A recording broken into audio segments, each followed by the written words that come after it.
Assalamualaikum warahmatullahi wabarakatuh. Apa kabar semuanya? Semoga kita selalu diberikan kesehatan oleh Allah Subhanahu wa Ta'ala. Perkenalkan, nama saya Ririn Novitasari dari Prodi Pendidikan Agama Islam Institut Agama Islam Tarbiyatut Tholabah Kranji Paciran Lamongan.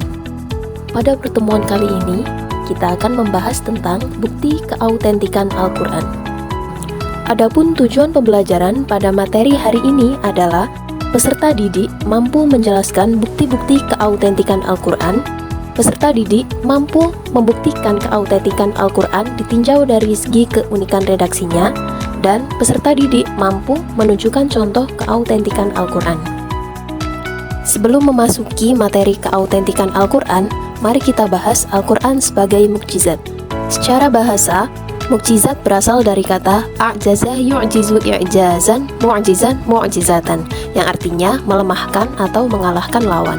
Secara istilah, mukjizat diartikan sebagai sesuatu yang luar biasa yang diberikan oleh Allah kepada para utusannya sebagai bukti kebenaran risalahnya untuk mengalahkan musuh yang menentang dakwahnya. Perlu diketahui bahwasanya setiap utusan Allah senantiasa menerima tantangan dan menghadapi berbagai macam rintangan dari umatnya yang ingkar. Tetapi dengan kekuasaan Allah, para nabi pasti berada dalam pihak yang menang karena mereka membawa kebenaran. Kita lanjutkan ke materi keautentikan Al-Quran. Kata autentik bisa diartikan sebagai keaslian atau kemurnian Al-Quran. Telah kita ketahui bersama bahwasanya Al-Quran merupakan mukjizat terbesar yang diberikan Allah kepada Nabi Muhammad SAW. Maka dari itu, Al-Quran akan tetap terjaga kemurnian dan keasliannya sampai akhir zaman. Hal tersebut dinyatakan dalam Quran Surat Al-Hijr ayat 9. Mari kita baca bersama-sama. A'udzu billahi minasyaitonir rajim. Bismillahirrahmanirrahim. Inna nahnu nazzalna dzikra wa inna lahu lahafidhun. Isi kandungan dari Quran Surat Al-Hijr ayat 9 adalah sesungguhnya Allah yang menurunkan Al-Quran dan Allah pula yang akan memeliharanya. Kita berlanjut ke aspek-aspek keautentikan Al-Quran.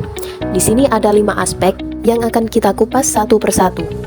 Yang pertama dari segi gaya bahasa, kedua segi susunan kalimat atau uslub, ketiga kabar tentang hal ghaib, keempat sejalan dengan ilmu pengetahuan modern, dan kelima tepat janji. Aspek yang pertama yakni dilihat dari segi gaya bahasa. Al-Quran menggunakan gaya bahasa yang sangat indah dan berbeda dengan gaya bahasa yang dikenal dalam bahasa Arab. Gaya bahasa Al-Quran tidak bisa disejajarkan dengan bentuk gaya bahasa apapun, sebab Al-Quran tidak bergaya bahasa syair dan tidak pula bergaya bahasa prosa. Aspek yang kedua yakni dilihat dari segi susunan kalimat atau uslub. Ada banyak sekali keistimewaan pada susunan kalimat di dalam Al-Quran.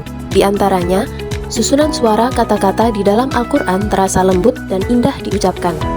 Bahasa Al-Quran dapat diterima oleh semua lapisan manusia, sejalan dengan akal sehat dan dapat menyentuh perasaan.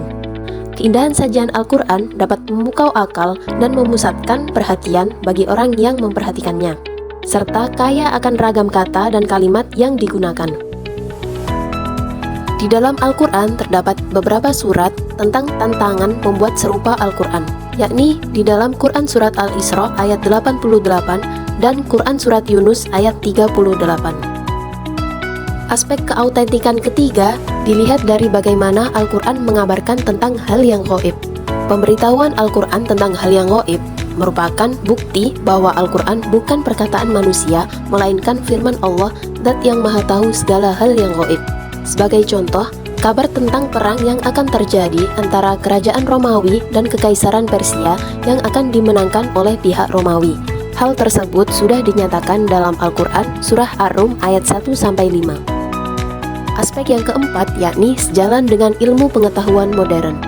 Teori-teori ilmu pengetahuan yang ditemukan di zaman sekarang tidak melenceng sedikit pun dengan teori yang sudah tertulis di dalam Al-Quran dari 1400 tahun yang lalu. Ada banyak sekali penemuan masa kini yang bisa menjadi bukti bahwa Al-Quran sejalan dengan ilmu pengetahuan modern. Bisa kita analisa dari bukti yang pertama, para pakar ilmu pengetahuan meneliti sidik jari manusia yang menjadi ciri khas yang berbeda dari setiap manusia. Dan ternyata di dalam Al-Quran sudah tertulis dalam Quran Surat Al-Qiyamah ayat 4. Bukti yang kedua, Profesor Maurice Bucaille yang merupakan dokter bedah kenamaan asal Prancis yang masuk Islam setelah meneliti tubuh Fir'aun. Hasil penelitiannya sama persis dengan apa yang ada di dalam Al-Quran Surah Yunus ayat 92 tentang diselamatkannya mayat Fir'aun agar menjadi pelajaran bagi orang sesudahnya. Aspek yang kelima yakni tepat janji. Segi yang lain dari autentiknya Al-Quran adalah akurasi atau ketepatan segala hal yang dijanjikan Allah dalam Al-Quran tidak meleset sedikit pun, seperti janji Allah untuk menolong Rasulullah Shallallahu Alaihi Wasallam dengan menolong orang-orang mukmin untuk bisa mengalahkan orang-orang kafir di bumi Mekah. Setelah kita tahu 5 aspek tentang autentiknya Al-Quran, sekarang kita lanjutkan ke perbedaan mukjizat Nabi Muhammad SAW dengan nabi-nabi yang lain.